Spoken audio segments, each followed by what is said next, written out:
Good evening, ladies and gentlemen. Thank you for joining us for tonight's edition of HR Mentorship Learning Series. And we're having a special edition today, which is a book review session. The title of the book is Surrounded by Bad Bosses and Lazy Employees. Surrounded by Bad Bosses and Lazy Employees, or How to Deal with Idiots at Work. The author of the book is Thomas Erickson. Our facilitator for tonight is Olama Ijeoma, and I'll briefly read about her profile, which will also be showing on the screen right away. Olama is a result-oriented professional with extensive experience in human resource operations and career advisory. Over the past decade, Olama, if I were you, I will move the screen. She had gained a broad spectrum of skills in strategic planning, talent development, and more through our work in FMCG, telecommunications, consulting, and so on and so forth, pivoting her to invigorate any HR team. Currently, she is the head of the Learning and Talent Development team at PAR, Nigeria. Olama is dedicated to promoting growth and empowering teams. Her strong foundation in human resources and operations has also helped her to success as a career advisor. Olama is passionate about education and mentorship, giving young individuals to boost their career path and navigate their career, gain clarity, understand purpose, and align their career aspiration. Her first degree is in English language, and she's undergoing a master's in business administration from the Rome Business School with focus on international human resource management. She's happily married and is blessed with 2 children. Ladies and gentlemen, speaking to us tonight on Surrounded by Bad Bosses and Lazy Employees,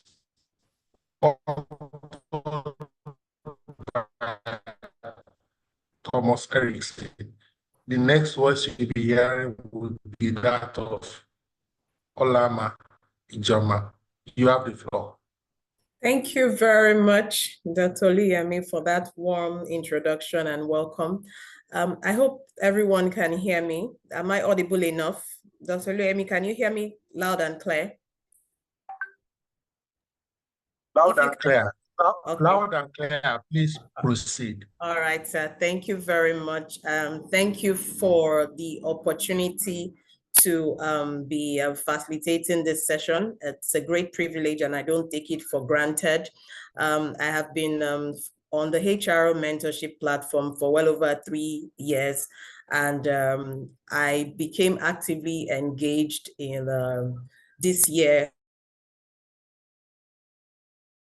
where I met you in person for the first time sometime in January during the Vision and Goal Setting event. And I have been privileged to attend 3 of your physical training session in the last couple of months. And I would say you have been doing a great job impacting lives and adding value for young HR professionals. So well done to you, sir. And thank you very much. We see you and we see the value and the inputs of all you are doing.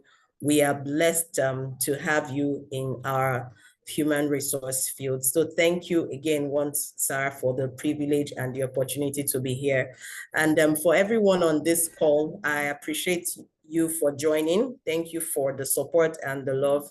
It's a weekday. It's a Tuesday evening, and I'm sure most of us are just getting off work. Some of us may still be on our way home, and it's great to have you all joining on this call. Thank you for being here. Thank you for sacrificing your evening to join this session. We do not take it for granted.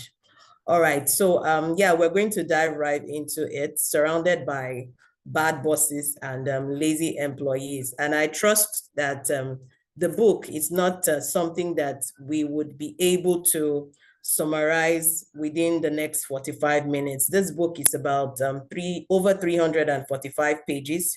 And I would encourage each and every one of us on this call to go and read the book if you haven't yet read it. But I'll just like to ask a question, right, before we proceed further. In case you have had the opportunity to come across this book, you've probably glanced through it or even read it extensively, I would like us to comment on the chat to say, I have read it, I have looked through it, I started reading it at some point, but I was not able to complete it, so that we ensure that this session is very engaging and we are going to draw value at the end of this session tonight. And that way, we all would be ensuring that we are sharing with one another. So it's not only me speaking, we are all going to be participating actively. So in case you have, it's okay if you haven't read the book, but in case you have come across the book at one point or the other,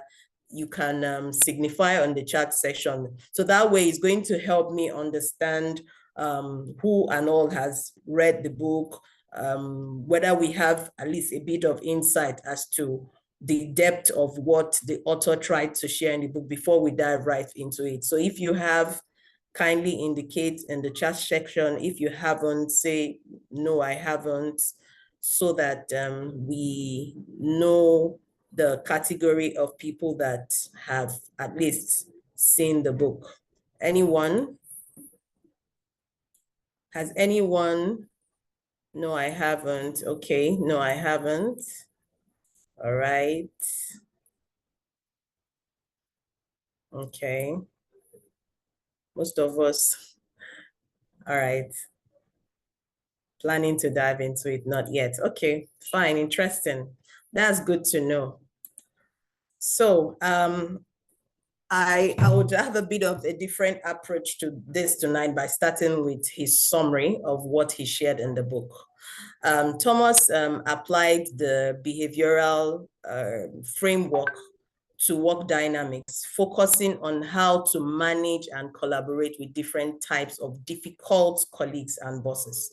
So in this book, he used similar colors and models, offering insight into different motivation and behavioral patterns, providing strategies and identifying traits to offer practical advice on how to deal with them effectively, whether you're an employee or a boss. More so, the theme of this book includes understanding the reason behind people's behavior, enhancing communication skills, developing better strategies for conflict management. And Thomas went ahead to say that these different behaviors and types could help the readers improve their leadership and management skills, create more harmonious workplace, and enhance overall productivity.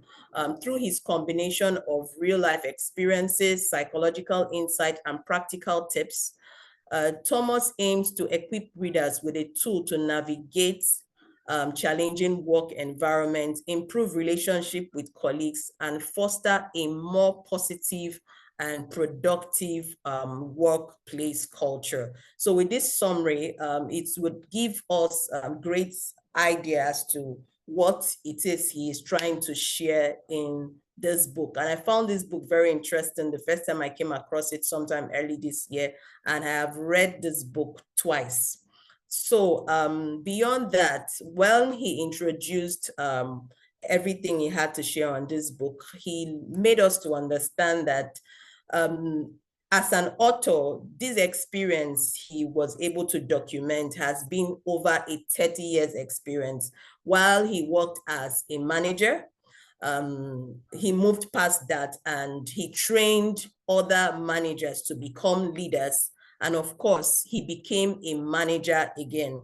So in the in-depth understanding and while we're analyzing this book, it's important for us to know that Thomas did not just write this book as an abstract, okay? It was based on real life experiences, based on a lot of practical scenarios, which we would be able to share while we'll dive into the step-by-step approach as to what he taught us in the course of reviewing this book, right? So in depth, he made us to understand that training and continuous learning for every category of employees, whether your team leads, your group leaders, managers, unit heads, name it, even the bosses of managing directors, they are required to understand that, I mean, in this generation, we cannot underestimate the power of training, learning, and continuous development.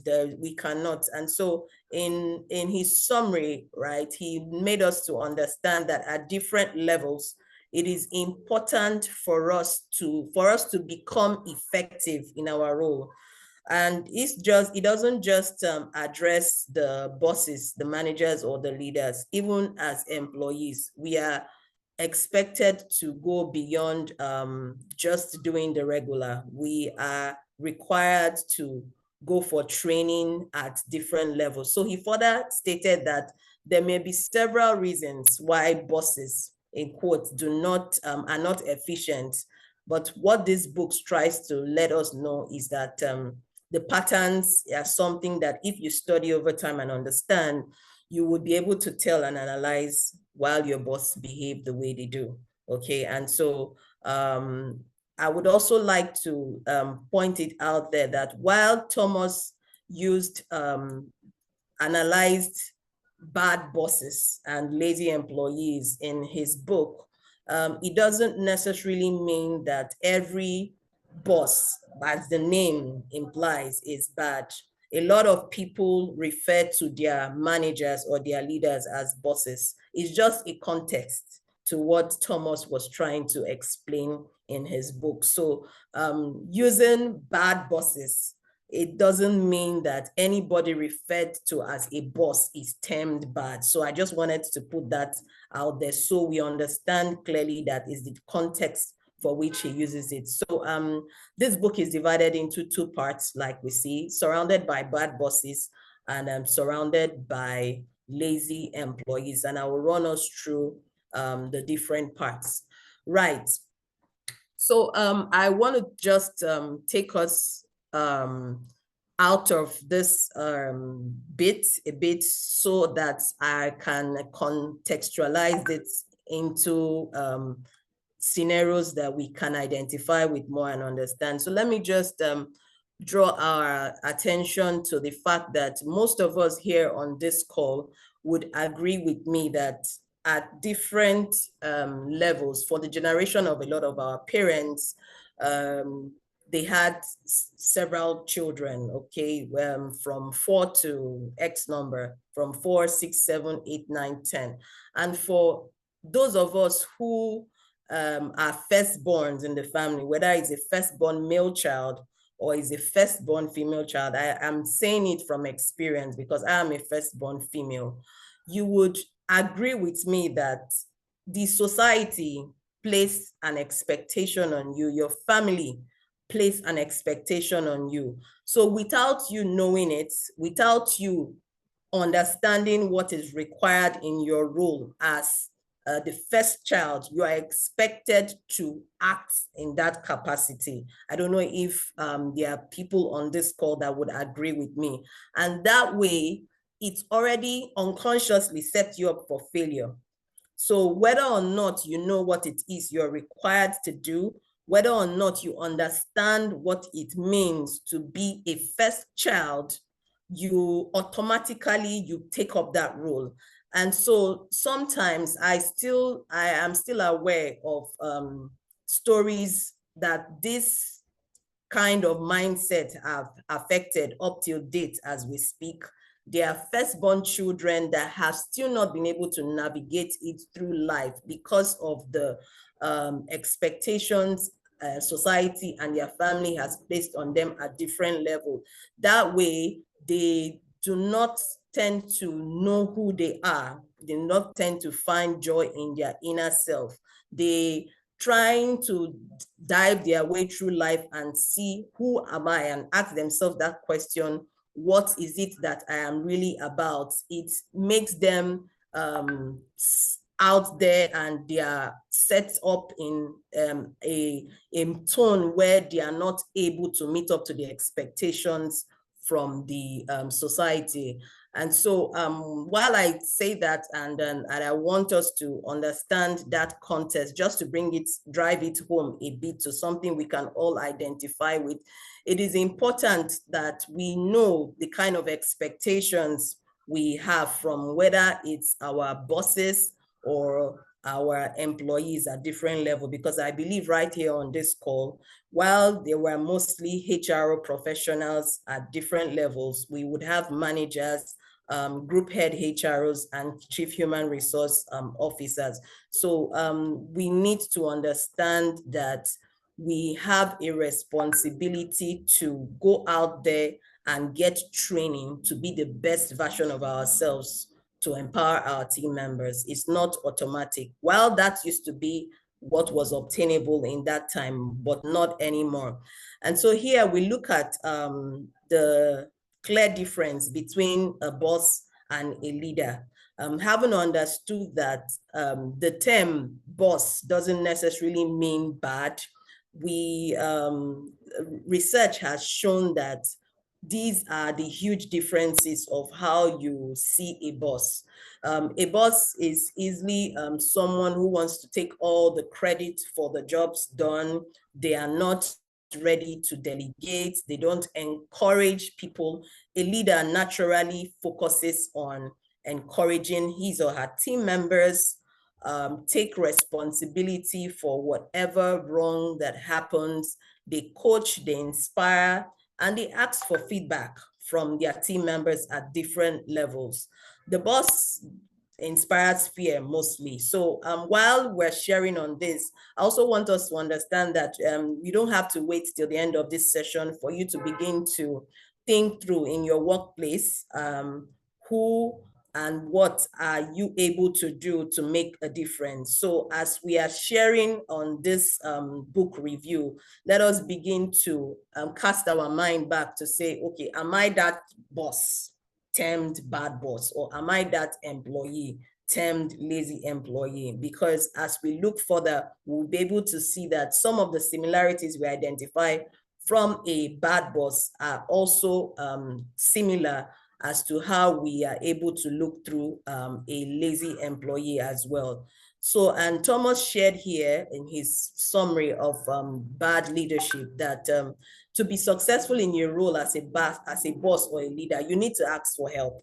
And that doesn't signify weakness, right? And it's important that we realize in this age and time, now we are even more aware. We are more aware of the fact that training is required at every level, whether you are being trained for soft skills or technical skills. We are more conscious of that fact, and most people are going all out to obtain training at different level. And so the exposure, the awareness has been created, and it's a lot better in our environment, much more than it was in the previous years or the previous generations.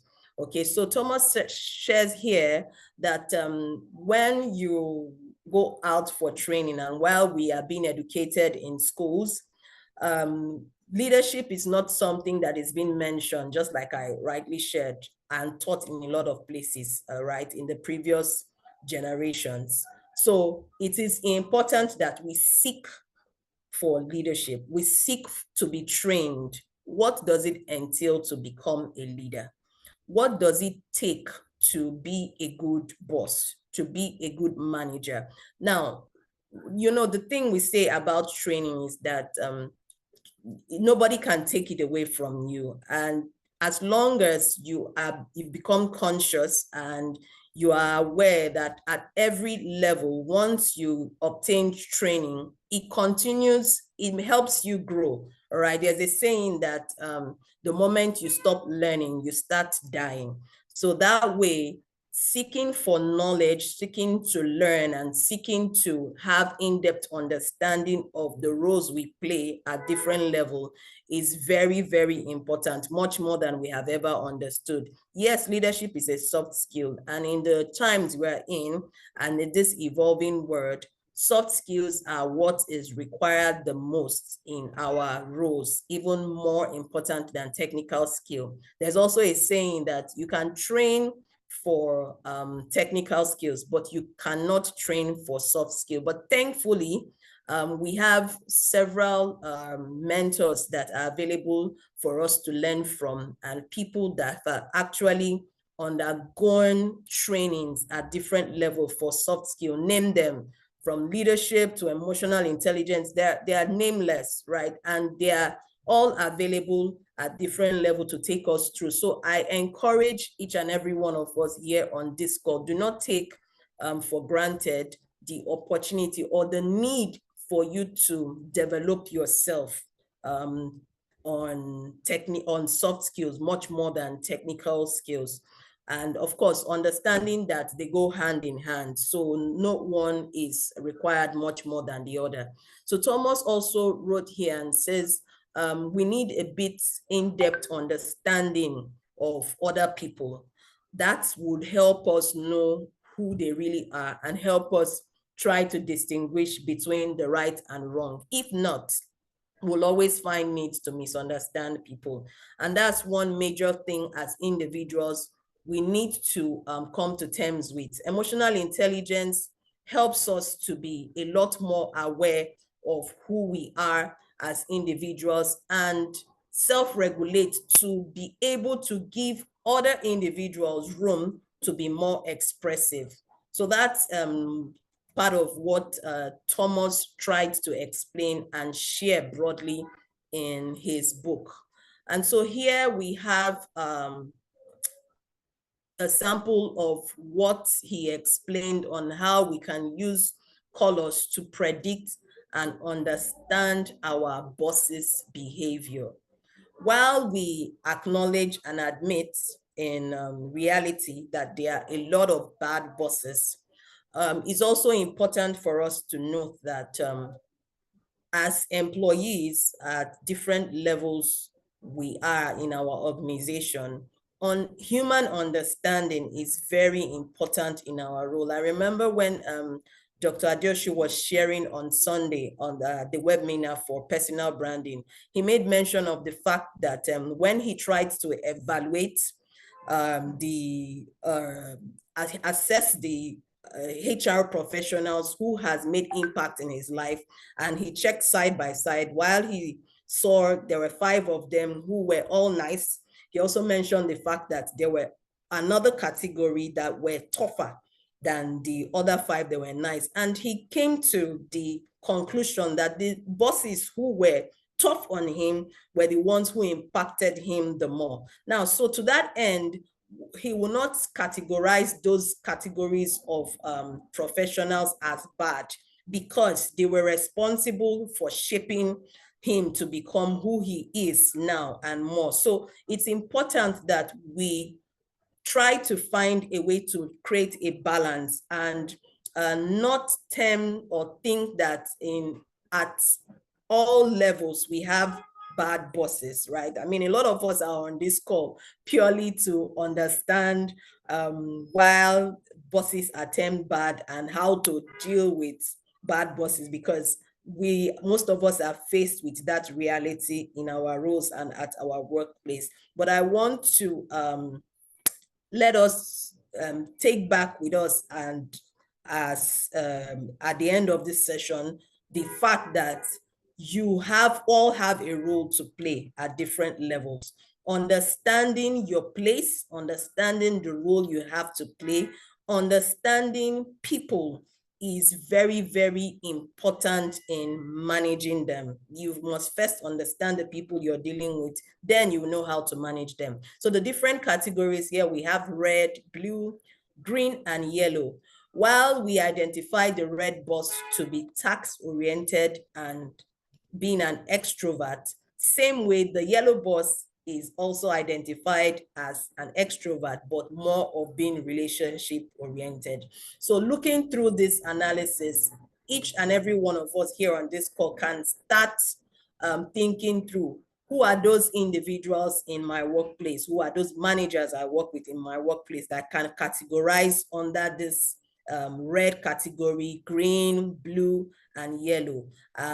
You could see the traits would include being energetic, ambiguous, strong-willed, and impatient for a red boss. Now, the truth about those categories of bosses are that they are results-oriented. Nobody comes to the workplace just to sit down and loaf around or play around. People are at work, and organizations employ people at work to be able to get the job done, to be productive in their roles. So a typical red boss who is enabling that, who is responsible for driving productivity, should be required at the workplace. So while it's important to create that balance, but a red boss is required. Also, Thomas shared vividly in his book on the fact that not all managers have one domineering out of these 4 traits, right? Some of them are a blend of 2 or a blend of 3. So, but that way, when we see these attributes in each of our bosses, we know where to categorize them. We understand how to manage them. We know how to behave when we find them at this level. Sometimes you could easily see that a boss who is on the red category can quickly switch to become yellow, right? Other times, the same way between the blue and the green category. So here we also see that there's a blend between red and yellow, for instance, just like I rightly shared. Thomas shares here that they like ideas quickly and easily see possibilities. They like to think up new projects. However, implementation may be a bit hazardous. If they are interested in their work, they can stick with it for a long time. Of course, need affirmation and approval if they are going to really shine, but they spread energy and motivate people around them. So here we see, right, because there's a blend between the red and the yellow boss, that's why we can see this category.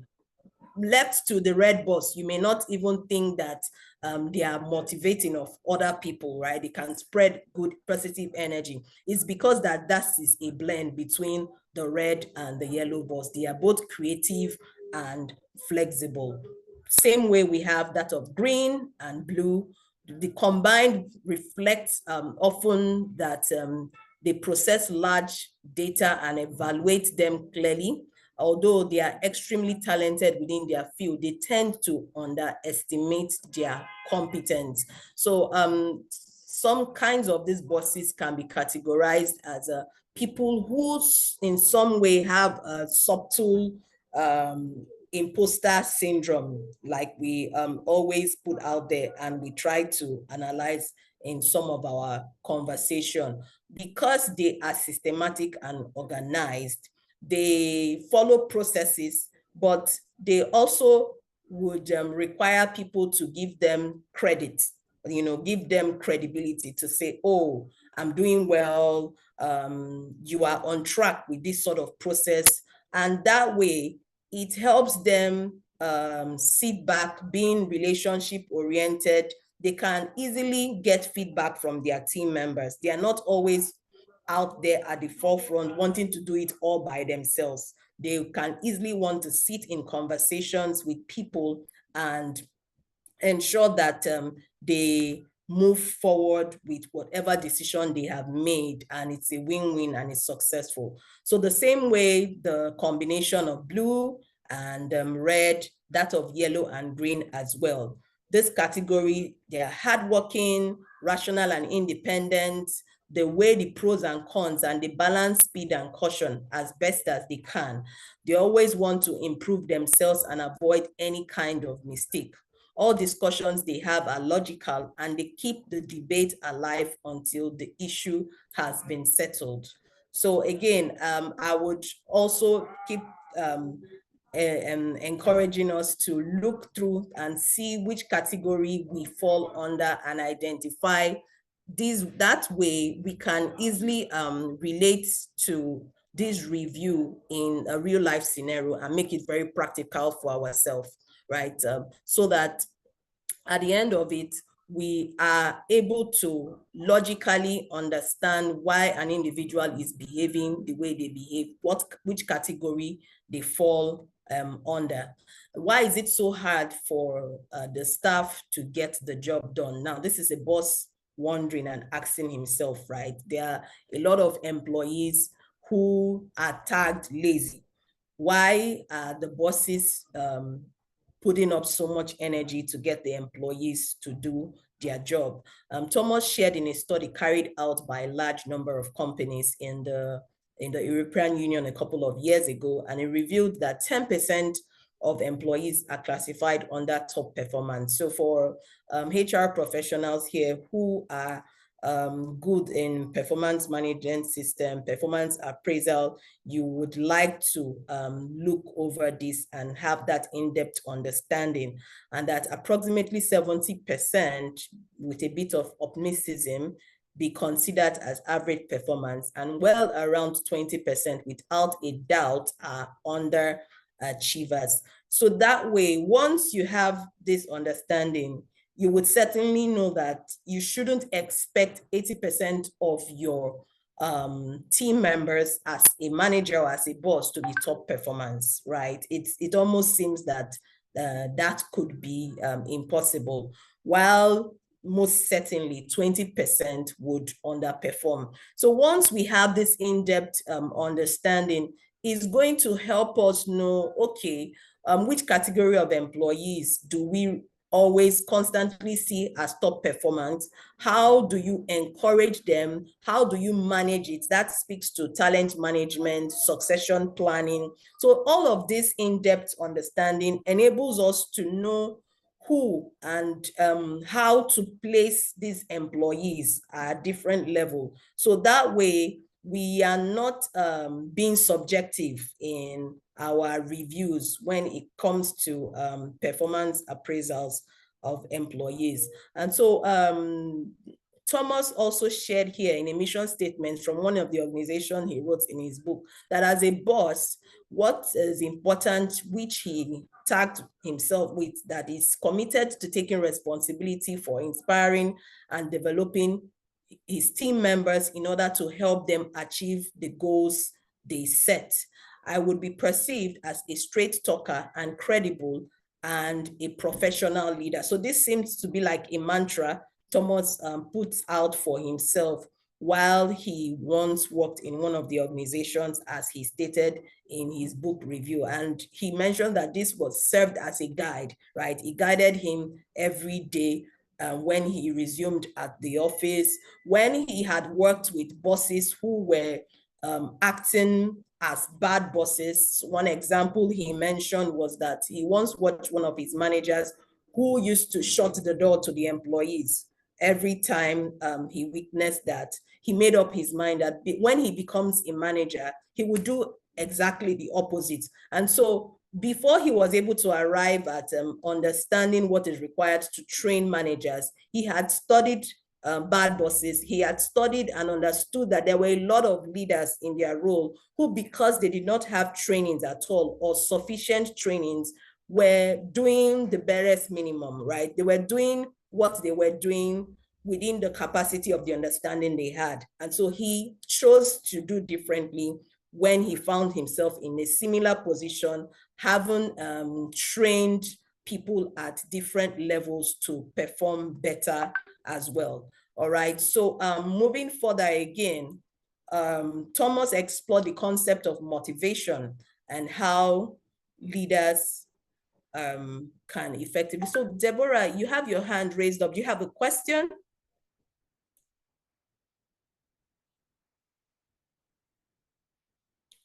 You can unmute and speak. Please continue. All right. Please continue. Please take questions at the end of the session. Thank you. All right, thank you.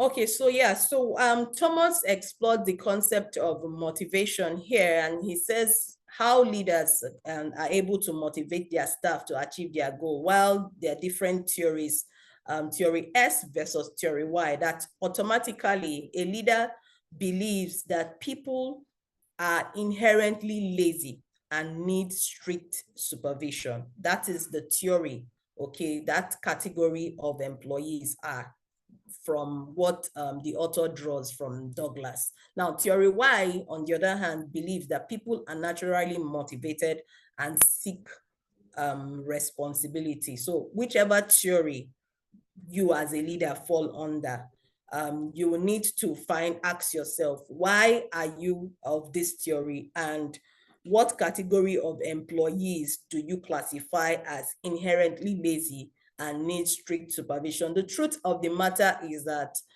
as much as we say bad bosses tend to be domineering and they want to micromanage their employees, a lot of employees who do not seem to be self-motivated will need strict supervision. Again, it's important that we create the balance. No one supersedes the other. Balance, striking the balance at every level is very, very important here. So that's why, as it is, when we keep analyzing the role as managers, as bosses, we as employees should also think through what are our roles to our managers, what is required of us in our organizations, what are our goals, what is the outcome, what are our deliverables. So that way you can, once you have mapped out that understanding, every day you would work towards attaining that goal. And so you would be able to ensure that you provide your manager with that level of understanding that you have towards achieving your goals. So here we have, similarly, just like we have analyzed how you're able to read your managers and your bosses with the different colors Thomas stated in his book, it's a similar way you can analyze your employees. So the 4 colors still for the employees, just like the managers: red, blue, green, and yellow. And it's pretty similar to that of the bosses. Okay, so there was in one of the chapters, he tried to explain that the communication style, the priorities, and their approaches to work for the employees explains who they really are with the colors he used to analyze them, just as shown here, right? The red individual, they are result-driven, just like the red boss. And so once a red boss is able to identify a red employee, they would be able to work efficiently. Same way, the yellow individual is ideal-oriented, optimistic, people-focused, similar to the yellow boss. And, you know, that of the blue, of course, and the green. Green, they are the nurture, they are empathic, they are people-driven, and same way the blue, they are detailed, they are analytical. So a blue individual and a blue boss, they would rather, instead of looking for ways to bypass a process, they would rather want to follow due process laid down by an organization, laid down by a department, to say, okay, it's for us to ensure we follow through and get this project to the end. We must do it duly, and we must be diligent in what we are doing for a project we are trying to get done to be accomplished. But sometimes when they value accuracy, they tend to lose sight of the bigger picture. So in all of this analysis, right, one thing that is common here, one thing I was able to realize while reading this book is the fact that no individual can work in isolation of the others, right? We need each and every one of our inputs to ensure success and maximum productivity. That's what I was able to gather while looking through in this analysis. And the other part on this part 2 for lazy employees and bad bosses is feedback, which is the hardest thing. I find it very interesting because it's something we can easily identify with in our organization, that both as managers and as employees, feedback is, we treat feedback like the elephants in the room, right? Thomas shares here that the challenge with feedback is that nobody wants to give feedback, and it's the same way nobody wants to receive feedback. But guess what is important in our performance management system? Feedbacks are necessary, especially when we feel a manager has been subjective in their appraisal, in their analysis of us. How would you be able to ensure that you have communicated to that person that I did my job, and here are the highlights of everything I put together while I worked on several projects as reflected in my KPIs or my KRAs, you know, so it's important. A red boss don't like to give feedback. And if they do, it's often negative. So here we can truly see and highlight as a red boss, who our red boss is, they are who our red bosses are. So we would easily identify our red bosses by knowing who gives feedback and who doesn't like to give feedback. The yellow boss is self-centered. Even when they give feedback, is supported, which is supposed to be positive, it has no effect on the staff. So is a self-centered yellow boss is someone who is giving feedback, but he's praising himself more, even though he must have gotten inputs from the team on a presentation that maybe probably went forward to management and all. While he's reviewing, or they may have commended the job well done, that feedback is not given to all the staff and the team members at one go. The green boss doesn't, because the green boss is people focused, right? They don't want to give negative feedback.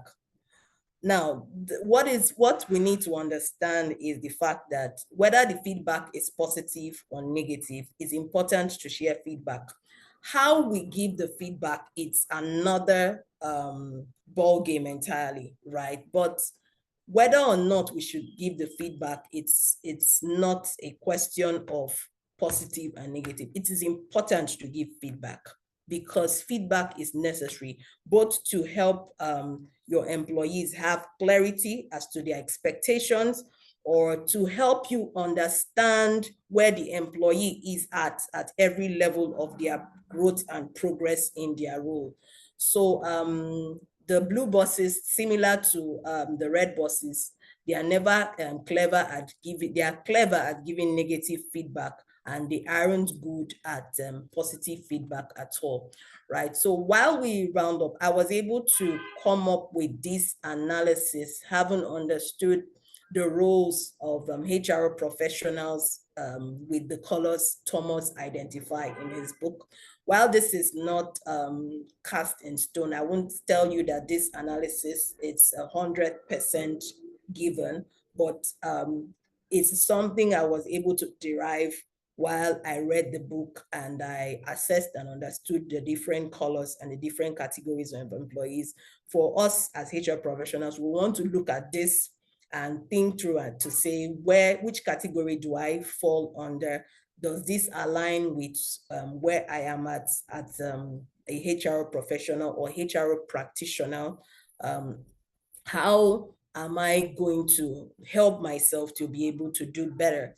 For a red boss who are results driven and focused, these are the HR categories where you fall under as the HR BP, recruitment specialist, people and culture. Same with yellow, green and blue.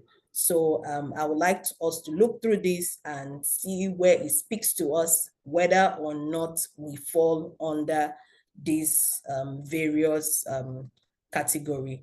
And now, so for the final words, which Thomas shared in his book, is that leadership is not for anybody who expects to be able to lean back and take things easy. It's hard to be a boss and leader if you don't have the right training for it. And I mean, this is reiterating what I had previously emphasized when I started out, saying that in previous times, people did not understand that training is required to become a leader as a soft skill. But right now, I'm happy to know that we are more aware. Good leadership means that you take responsibility for what happens when necessary, and let others take credit for what has gone when they deserve it. Very important. Being a boss is not a cakewalk. There are millions of things that can go wrong, but however difficult it is, always do the best you can. You are dealing with people and they deserve the very best. In this age and time where we have people dealing with a lot, people going through a whole lot of things. Some are still trying to navigate their way through life. Some have not even understood where they are, their career. Some are in doubt of what it is they should be doing, right? So these categories of people, they don't want to be working in an organization where they are interacting with bosses who are not empathic. So that's what speaks to one of these final points. And it says, if you have the attitude that the people don't have a proper job because they are lazy, you will have to think again, because with the right conditions, most people can do a good job, right? I just shared that earlier, saying that sometimes the employees in our organization we term as lazy. We only see them as lazy because of the environment we have provided for them. It could be as a result of a corporate culture. Who knows? It could be as a result of the organization it is they have found themselves. Take those same categories of employees and place them in another atmosphere. You will see they will thrive. You will see they will be better at their job. You will see they will do a good job.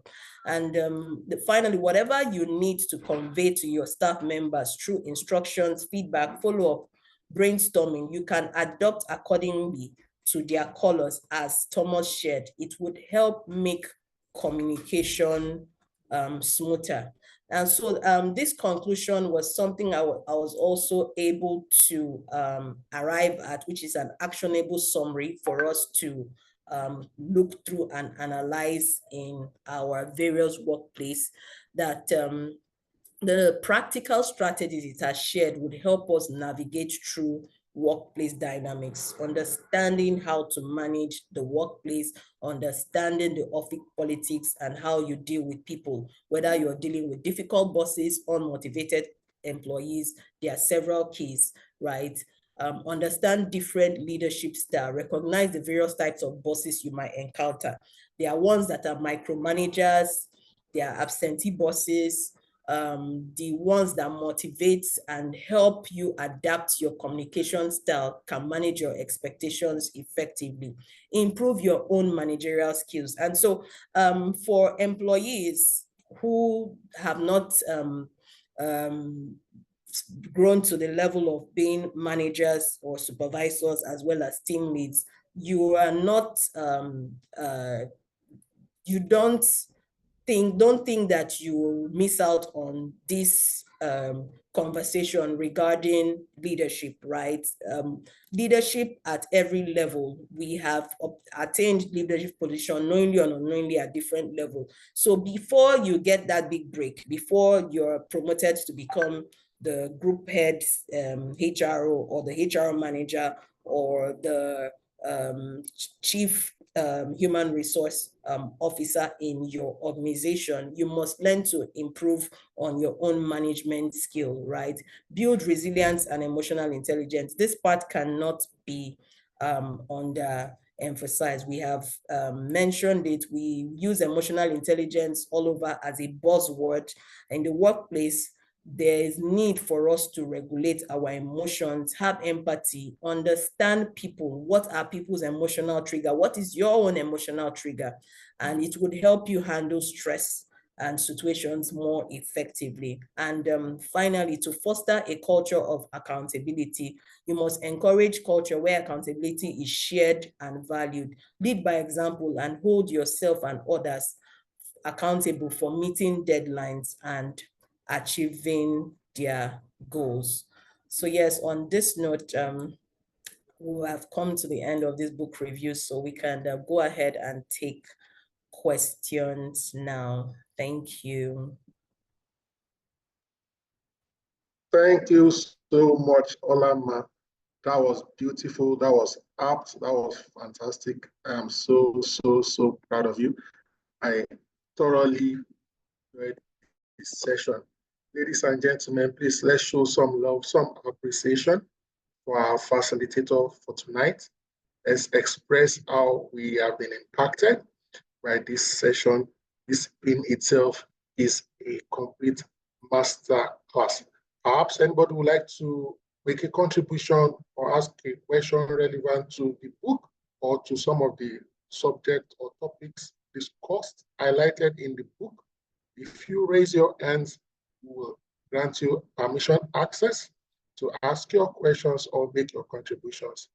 And of course, if not, we are happy to call it a wrap tonight. Thank you so much.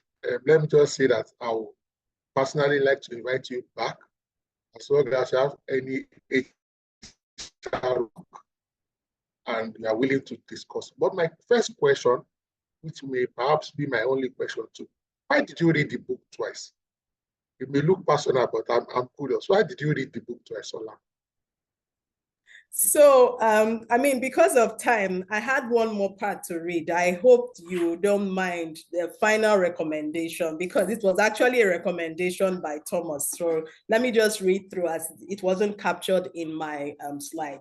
So here he said that my goal was to express myself in the most clear and direct way I'm capable of, and try to avoid hiding the context in fancy words. But you might need to read the book several times to really understand which areas are most critical to you. So give yourself a chance to reflect on the parts that particularly applies to you. And don't forget that you can always continue on your own. The method I have presented in this book are simplified models of rather complicated processes, and don't explain everything in depth. There are a lot of good books that can help you dig deep. If you are interested, I can recommend them, and go all out and try it. If it doesn't work the first time, that doesn't mean that it won't ever work. If you as a boss really tries to help a staff member to do better, don't get up too easily. Don't give up too easily. Remember that it was like when your children were learning to walk. They tripped, fell over, bruised themselves, and cried. And did you tell them you might as well give up this whole project of working on your own? Of course not. I can push you to the stroller for the rest of your life. That wasn't your response to your children. You know the answer. And that is how I want you to look at your employees' development and your own. Give them time and give yourself time. Good luck. That was his final recommendation. And that helped me understand that the first time I read the book, I most likely hadn't gotten everything that I needed to.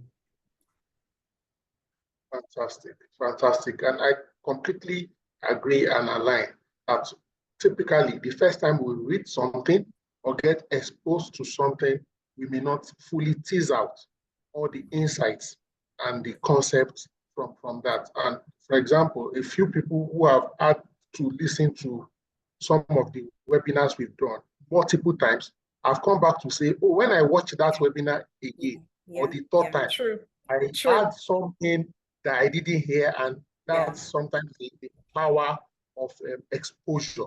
And if you want to be very good at something, one of the things that brings the expertise out in professionals is continuous, sustained quality exposure to the right kind of information or hands-on, handling of project assignments and tasks. Thank you so much. Do we have any other person? It doesn't have to be a question or a comment. Maybe you just want to even thank her or something, or just want to give any remark with respect to our facilitator or the book she has reviewed. All you need to do is raise your hands. I can still spare 6 minutes. That's why I'm still smiling like this. Oh, finally, I was hoping to get at least one person, even though I look forward to getting more than one person. So we'll take Chineye. Chineye, you can unmute. After Chineye, we'll go to Vicky Star. Chineye, you have the floor, please. Okay, thank you. Hi, everyone. Good evening. Thank you so much to our facilitator. I just want to actually commend her because, the topic was catchy, how to deal with bad bosses. And I had a couple of challenges recently. So I felt, okay, let me join today's review and see if I would know how to treat the boss, yeah? But during her presentation, I then realized, instead of terming this boss as bad, really, have I tried to understand their character? And in which of this, by the color coding, would they actually fall into? And then myself too, as an HR professional, being in talent, do I truly agree to this? So I'm just saying thank you to her for giving me a different perception, and I'll use that to handle my own case. Thank you very much. Wow. Olama, you want to respond? You want to react to that beautiful comment by Chine? Yeah, thank you, Chineye. I'm glad to know that. I've also gotten insights personally. That's why, like Dr. Liemi wondered, I had to read the book again because I take the book all around. Just so you know, I have pens at every page of the book because sometimes I just want to open it and find somewhere where there's something I need to highlight that is happening in the real life scenario. Because most importantly, we need to align whatever it is we do to the real life, practical. So, and that's what enables us become productive at every level in whatever we find ourselves. So thank you for sharing your. Thank you so much for your response and reaction. Reflecting on a personal note, some of the people that we started our careers together a couple of years ago, who used to complain about certain bad bosses, are actually now bad bosses themselves. I've met a few of them. Maybe some of their juniors or subordinates happen to know me, maybe by virtue of the kind of mentorship support I provide. And they say, oh, are you so and so friend? I say, yes, he's my friend. Can we confide in you? By the time did I explain what they are going through, I'm like, this is the kind of things my friend or my colleague was complaining. Sometimes, as we also evolve in our career, I hope we don't end up becoming and exhibiting some of the negative attributes or attitude or characteristics. And it's not peculiar to work alone. I've seen, and I'm sure some of us can also relate, maybe children who grew up with a father that was maybe maltreating their mother. The guy too will now marry and now start to beat his wife. So I just wanted to add here that, please, if we've been exposed to certain negative behaviors by some of, so to speak, our seniors and colleagues, let's be sure that those things are not settling in our hearts and in our mind, such that we will not be waiting for our own time to manifest. Just like some people today, the only bitterness they have against political leaders is that they don't have access to that giant. And when they have the access, you probably not do any different or better. Thankfully, I have two more people who have graciously raised their hands. I will start with Vicky Star. Vicky Star, please. Good evening, sir. Good evening, Dr. Sir. Good evening, Ma. Thank you for this wonderful section. When I saw this link sometime ago, I was like, I will not miss this day for anything because I happen to be a victim of a bad boss. Like, sorry to say it, but after I review, the red aspect of it, oh God, this man was something else. At some point, it affected my mental state. So I just had to leave for the sake of my for my mental state. I just had to leave. But with all this book review and everything, I feel like, oh, I have to read this book, I have to go through it. And though the title of the book initially was all about the kind of staff you have around you that maybe wants to turn you into a bad boss even when you're not one. Do you understand? I haven't read it, but with our explanation, I'm like, can people really turn you to be what you're not? So with this now, I have to go and read over the book and maybe one or two. And I found myself in all of it, sincerely speaking. I found myself in a bit of all the colors. So thank you so much, sir. Thank you so much, ma. I appreciate it. Thank you so much. You're welcome. Olama, you want to react before we take the final You're comment? welcome. Thank you so much for sharing your feedback. You're welcome. All right. We will take final contributions, comments from Omotola Adedako. You have the floor, madam. Or sir. Thank you. Your gender. It's a lady. Thank you, Dr. Adeosu. Thank you so much, Olama. I'm here for Olama. Olama joined me here and I had a great time.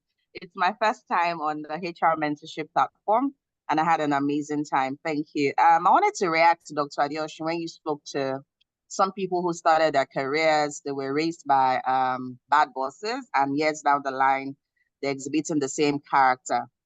And I just had something very simple to say.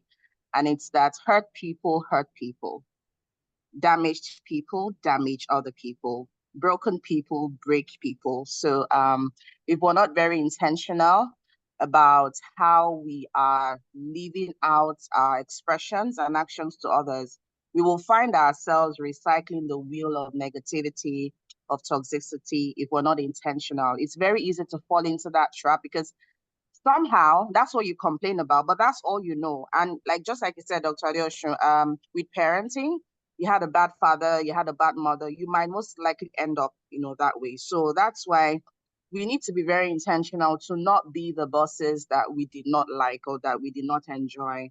So when you think about the people who led you and you had an amazing time with, you want to recreate that experience for others. And the second thing I would say is, as HR, we are the forefront of building great workplaces for our employees. And we're always at the forefront of talking to our line managers, be this, emulate this is how to lead, emotional intelligence and whatnot. So the standards are really high.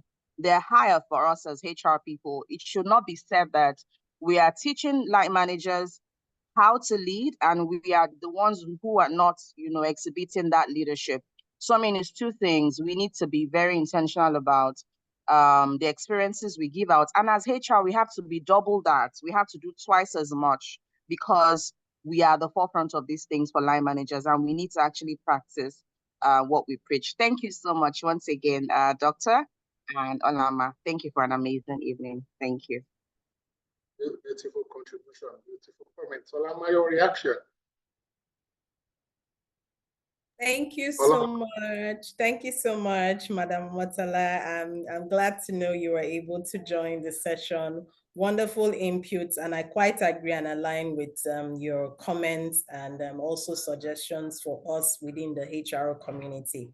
We appreciate you. Thank you so much. Okay, so we'll take to Chukwuemeka Ume. Ezine, I don't know if you can hear. I'm tempted to ask you to say something, even if it is degrees. So Chukwu, you have the floor, please. Thank you very much, Doctor. And Ola, I really appreciate your ability to go through this book in less than an hour. I was expecting this to be like a 2-hour masterclass. I wondered while you were sharing those different categories in the colors, the red, the yellow, the blue, I was wondering, is it possible that someone or a manager or even an employee could be in all of these particular categories, like is drawing specifically where you mentioned about us as HR and all of that. So I wondered, or I could see a bit of myself here or there. Is it possible that someone could share traits from all these categories, or just it's abnormal? That's actually the question I have. Thank you. Hey, Doc, do you want to respond to that? Can I go ahead? No, I don't want to say you alluded to that obviously. All right, thank you so much for your question. And that's spot on, really, because I also wondered, while I was reading the book, I asked myself that question, because sometimes when you're relating with your employees as managers and vice versa, you tend to realize that there are some personality traits they exhibit at different situations. Whether it is they are stressed, you see them lash out differently, or they are in a calm mood where they become very motivating and they are all open to give and receive feedback. So, it's varying. Yes, your question, the answer to your question is yes. There is a need for you to sometimes see yourself at different traits. While you may be a green employee, for instance, as the color trait says, there will be a time when maybe your boss has required a project of you and you've been given a deadline to deliver on that project. You become impatient, and that has automatically made you to become a red colored boss, a red colored employee. So yes, the answer is yes to the varying colors where we can easily find ourselves at every level. Okay, all right. So let me just make a few general remarks. First and foremost, I'd like to again celebrate and appreciate sincerely Olama when I had a brainwave that, oh, in addition to the standard book review that we do on HR mentorship, I just had a flash that perhaps some people are reading other HR books and may be willing to share. I just broadcasted the thoughts. In less than 2-3 minutes, she responded, provided all the details, and here we are tonight. Again, I love people who respond to challenges and who respond to opportunities, and you did justice to the topic. The second thing I wanted to say, and I'm saying this out of a heart of gratitude and also respect, is that I realized that in addition to the key insights from the book, you are, for example, able to take it one step further. For example, you now recreated those color codes and then try to put potential roles or functions of HR in different color codes. That wasn't in the book. 2 or 3 things may be responsible for that. So one, it shows like you are scholarly in the sense that not only do we get information, we try to extend the information, create new information from, and that is how we add value. So it's not just the book said, and then so what? So for example, outside this, we'll discuss so that we'll develop that concept further and do something meaningful with it. But I like that, and I needed to say this publicly so that when we are engaging with a book, for example, or knowledge, we can extend it and add more value. And perhaps it's also because you read it twice. Because if you do it repeatedly, you'll probably be able to get more insight. So I have a challenge. Is there any book in your library right now that you should read again? You don't have to respond, ladies and gentlemen. But that breakthrough initiative or idea may just be a reading. It's not every time that you need new things. An old thing looked again can birth new ideas, creativity, innovation, or just be the spark that you need to ignite that flame or that passion. That's the second thing I also want to say. And I would like to, on this note, appreciate well over 60, 70 people who on the work day, who have worked hard, diligently, who have earned their pay, their wages, their remuneration for the day, who are still able to log on either from their phone or device to this session. And also to the people who watch it at their convenience on YouTube. Ladies and gentlemen, we'll call this a wrap. Thank you so much. See you soon. Bye.